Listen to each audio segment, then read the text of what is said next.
Hello YouTube, ici Lauride et nous allons parler dans cette nouvelle vidéo des annonces qui ont été dévoilées lors de cette première journée du Mobile World Congress 2007 de Barcelone.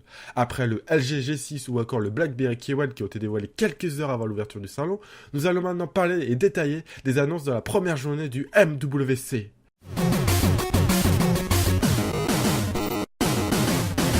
On va commencer par Sony qui vient de dévoiler plusieurs produits intéressants, dont le plus original d'entre eux est très certainement le Xperia Touch. Présenté une première fois l'année dernière lors du Mobile World Congress de 2016, Sony a enfin terminé la conception de son Xperia Touch, un projecteur tactile sous Android.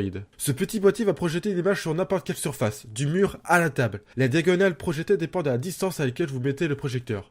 Il peut faire une quinzaine de pouces sur une table et peut aller jusqu'à 80 pouces sur un mur. Mais la principale différence avec un projecteur classique, c'est que le Xperia Touch projette une surface tactile. Enfin, plus précisément, le device ne va pas transformer votre mur en dalle tactile. Sony ne fait pas accorder à la magie, mais ce sont des capteurs à l'avant du boîtier qui vont voir où vous posez vos doigts, en balayant une zone devant eux aussi grande que l'écran. Il sera ainsi possible, par exemple, de l'utiliser comme un outil de distraction pour les enfants, de jouer du piano sur votre bureau, ou encore de naviguer sur Internet depuis le mur de la cuisine. Le Xperia Touch tourne sous Android, ce qui signifie que vous pouvez accéder au Google Play Store et ainsi installer et lancer n'importe quelle application du petit robot vert. Ce produit sera mis en vente courant printemps 2017 en Europe pour un prix de 1500 €. Un tarif qui en refroidira plus d'un, même si l'idée de base est effectivement intéressante. Sony en a également profité pour dévoiler plusieurs smartphones. Le plus impressionnant d'entre eux est sans aucun doute le Xperia XZ Premium, qui a la particularité d'offrir un écran à la fois 4K et HDR. Après avoir lancé le premier smartphone 4K en 2015 avec son Z5 Premium, Sony continue dans s'en lancer en ajoutant sur ce nouveau modèle possédant un écran de 5,5 pouces, le HDR, qui permet de renforcer la luminosité, le contraste et délivre des couleurs plus vives. Mais le constructeur japonais ne s'arrête pas là et intègre à son smartphone un capteur photo stabilisé de 19 mégapixels, permettant de filmer en Ultra HD à 30 fps, mais surtout jusqu'à 960 fps en 720p, permettant ainsi de créer des vidéos ralenties 32 fois. Du côté des autres caractéristiques, il est équipé d'un Qualcomm Snapdragon 835, chipset avec une exclusivité temporaire pour le Samsung Galaxy S8, ce qui signifie que le flash chip de Sony ne sera commercialisé que dans un second temps. On retrouve également 4 Go de mémoire vide et 64 Go de mémoire interne, extensible par le biais du micro SD, d'un capteur d'empreinte digitale intégré au bouton Power, une étanchéité IP68, un port USB type C,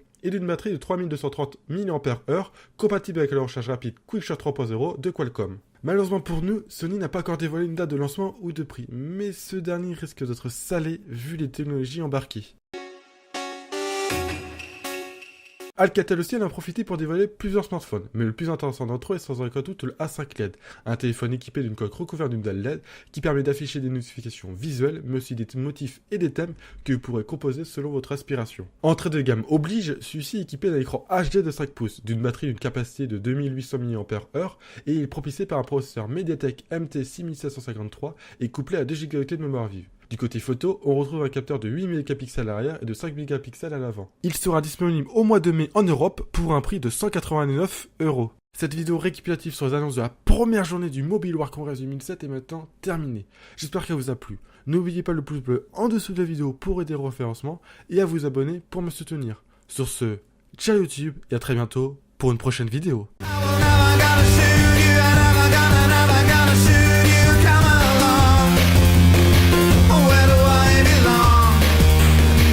Can you take me home?